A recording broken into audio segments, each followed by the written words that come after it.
Alright guys, so we're going to get started with, I'd like to call the October 2019 NEWNC meeting to order. I'd like to begin with roll call, starting to my left with John President. Yes, John President. Tina Natali. Jody Fowler. Brett Roman. Michael Salvati. Patrick Bova. Ashley Hill. Thank you. Before we begin, I'd like to acknowledge Matt Conti from NorthEndWaterfront.com, who will be videotaping this evening's meeting. Is there anyone else from the media present tonight? Excellent. I now turn to John Craigman to read off our meeting protocol. Thank you. The meeting will be conducted according to parliamentary rules. The President will have the final word on the conduct of the meeting and will cast the vote only in the event the rest of the council reaches a tie. The President will recognize the speaker to make their presentation or statement, and then he will permit the council to ask questions. We'll then open the floor to questions from the audience, and each audience member should introduce themselves by name and street address. No person will speak until they have been recognized by the President. All speakers will be confined to the time limit. Voting will be conducted by ballot, and the results of all votes will be announced at the end of the meeting. Thank you, John. So for President's Report, I just want to make a few announcements.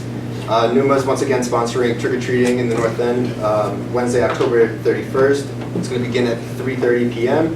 NEWNC is encouraging all residents and local businesses to participate in the Teal Pumpkin Project, which is a movement by the Food Allergy Research and Education Organization to encourage offerings of non-food treats in addition to traditional candy to trick-or-treaters at Halloween. It is a way for children with food allergies, diabetes, celiac disease, as well as other medical conditions for whom all candy may not be an option to enjoy the holiday. List of non-food treats and safe candy options are up here at the front that are part of the program, and you only need to participate by placing a Teal Pumpkin flyer in your front window, storefront window, before October 31st. I believe I have some up here in the front as well if you would like to pick them up. There are also extra flyers available for pickup at Alba Produce, located at 18 Parmenter Street. For more information, feel free to visit the tealpumpkinproject.org or email northendhalloween@gmail.com. So another event announcement, the North End Clean Streets Initiative will be hosting their first annual neighborhood street cleanup on November 2nd. Everyone will be meeting at the Prado at 9:30 a.m. to pick up cleaning materials, and then we will leave in volunteer groups to designate areas around the neighborhood for cleanup. The event will end back at the Prado with a luncheon from 12 to 1 p.m. We are also inviting and asking all North End businesses and restaurants if they would like to at 11 a.m. that morning to join together with street sweeping or washing at the front walks out in front of your business. Try to do something collectively as the neighborhood moment of unison. If you have any questions, you can feel free to contact me at broman@3035@gmail.com. Also, I'd like to make a note speaking on the Halloween subject. The Recovery Outreach Community Team, the Recovery Outreach Community, the Teen Saturday program will be hosting its 14th annual carnival here at the Nazaro Center from 3 p.m. to 6:30 p.m. Everyone should just come dress up in your costume, enjoy a full afternoon of rides, activities, food, beverage, just enjoy the Halloween holiday. With that said, North End Hockey is still allowing registrations for this upcoming season, which is starting on November 16th. If you are interested or have a child that is interested in playing or trying out hockey for the first year, this is a good program to get started in. Please feel free to email at Mike Pergola, MikePergola @hotmail.com, or myself with my email I just provided. For basketball updates, I would turn it to John Craigman. So a week today we'll be holding in-person signups for the Knights Basketball League here. I'll email details out to all the folks that were involved, but they'll be here, so we're going to start that season up. It officially begins next month, but we're holding up signups in person here. November 8th is our 4th annual basketball bonanza. That's a Friday here at the Nazaro, so thanks to Stevie and the rest of the staff for opening it up for us that evening. It's sponsored once again by State Representative Aaron Michaelwitz, and pizza's provided by Rocco's, so we're happy to have 50, 60 kids we have in the years past just upstairs playing some basketball for a few hours on a Friday. You can email northendbasketballbonanza@gmail.com for more information about that. And that's it, basketball. Okay, excellent. And also a big thanks to all the volunteers and everyone with the Columbus Day Parade this year, providing back in the North End. So thank you to everyone, John, President on the committee, and everyone on the Columbus Day Parade committee, as well as all the groups that participated for a successful event this year. So, And our very own Dan Toscano leading the way with BNN on the sidelines. There is one tomorrow, I believe. Yeah. All right, excellent. So that concludes the President's report. I now turn to reports from Office of Local Elected Officials, starting with Maria Lanza from the Mayor's Office of Neighborhood Services. Hi everyone, Maria Lanza, Mayor's Office of Neighborhood Services. Just a couple of updates from the city. Last week, Mayor Walsh released the new update to the Climate Action Plan for the City of Boston. So updates like this include immediate action, which will require new city-owned buildings to be net zero carbon, which is aiming toward that goal of being completely carbon neutral by 2050. He made this announcement as he traveled to the C40 Climate Summit in Copenhagen, so lots of sharing ideas there on environmental issues. If you want to read the full report, it's boston.gov/news, and it should be one of the top two, so definitely check that out. A couple of updates from events.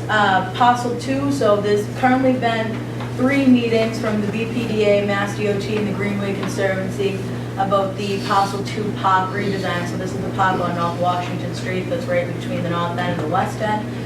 There is a survey up on bostonplans.org/parcel 2 about preferred designs, and they will be back out in the neighborhood in November to take and the rest of the feedback and share what residents have. So if you haven't taken the survey yet, definitely check it out. I know Matt also put a survey on North End Waterfront, so either way works. They're both being monitored.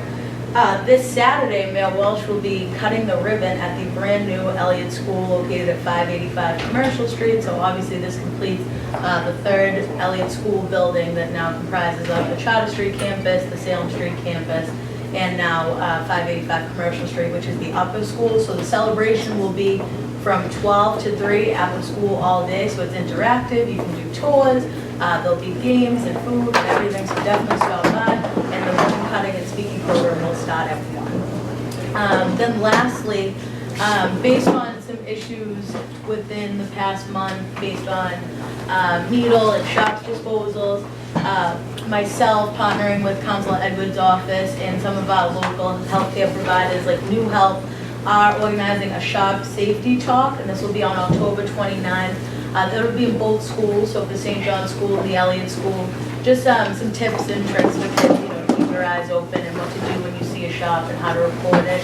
As a reminder, you can report shops through 311 24 hours a day, 7 days a week.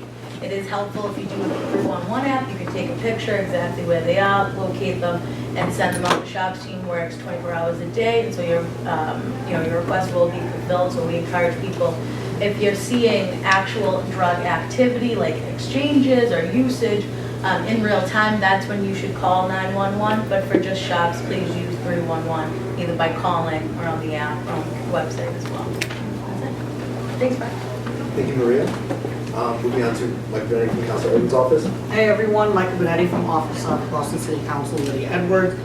Just a quick update. On Wednesday, October 2nd, Councilor Edwards filed legislation to overhaul the Zoning Board of Appeals. In this legislation, it protects against conflicts of interest, reshapes board representation to include homeowners and renters, environmental experts, and civil rights advocates, improves public accessibility and transparency with electronic notices, better records, and timely information, requires quarterly reports on variances and use permits by neighborhoods and zoning district, and establishes Office of Community Counsel to offer neutral guidance on appeals process. Thank you. Thank you, Michael. Before we move on, is there any other representatives from local elected officials present? Excellent. So moving on to committee reports, starting with public safety. To my right, Patrick Bova. Hello. We had one robbery, we had 1 auto theft, and 7 larcenies. The robbery was a cell phone on, it was on Salem Street. There was an attempted auto theft on Cooper Street, and there was larcenies. 3 of them were at CVS. There was a a book bag taken from Richmond, and there was also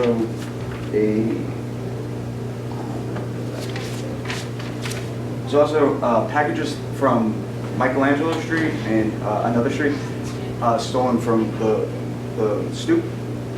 One important thing to note is that you should be mindful of your packages, and if it's going to be left outside, to find a different way, either to a local store or there's drop boxes, somewhere where it's not going to be left out.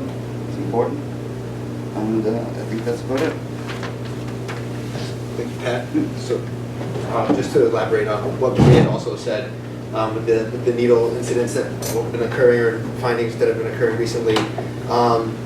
So, at the public safety meeting in October, the police also made a statement of recommendation that if you are having any issues with needle use out front of your property or any loitering outside of your property, that it's always best to put a no trespassing sign if it is private property. If you own the property, you don't need to go to the city to request a specific, an approved sign for no trespassing. Your own personal no trespassing sign is good enough to warrant the police being able to come in and effectively take action on anyone trespassing on your property. So with that also being said, in November's meeting, we're planning to work with the city and work with other organizations locally that we can maybe discuss this problem or this issue more in depth. So stay tuned for any information updates regarding the public safety meeting on needle use and just that issue that's been really prominent right now in this neighborhood. So that's going to be coming up in November, so I just want to make note of that. So Carmen Marino is not here to speak on behalf of the Greenway Committee. Does anyone have updates on that? John, nothing? Greenway? Yeah. No, I don't know if you... Rosecommunity.org. Yeah. There's plenty of events, especially with the season change. They always have stuff going on, so I would just point you to their website. Yeah. For the Harborfront Neighborhood Alliance, they're still trying to figure out and come up with the governmental structure for their program. Once again, the Harborfront Neighborhood Alliance is the group of waterfront neighborhoods in downtown Boston that have been working together to collaborate as part of the Bar Foundation to come up with climate resilient solutions and how all the neighborhood waterfront properties can work together to solve climate resilient problems and issues moving forward. Can I add something to that, Mr. President? Yes, sir. They also have in recognition of the 35th anniversary of the Harbor Walk, they've been doing walks throughout the neighborhoods, and the North End is this weekend. It's on Saturday, I believe. Yes. So they start in Fort Point, make their way through downtown, and then end to the North End. If you have any questions, you can email info@bostonharbornow.org or search for their event on Eventbrite, the website. So it's again this Saturday. Thank you, John. Moving on to our RUF liaison, Ashley Leo. Any updates? Yeah, so on Sunday, October 20th, RUF is hosting a very fun event for humans. Dogs actually aren't allowed at this event. The park will be closed off to dogs, and humans are welcome. And even if you don't have a dog, anybody's welcome. It's like a spirited bake-off competition. So people will be entering into the competition, baking nice treats for everybody. Even if you're not baking something, go try it. You can vote on your favorite. Just a fun event, again, for the humans. And again, that's 1 to 3 at the dog park on Prince Street on Sunday, October 20th. Thank you, Ashley. Moving on to Jody Fowler for resident parking and traffic committee updates. I just want to let everyone know that our involved poll is live.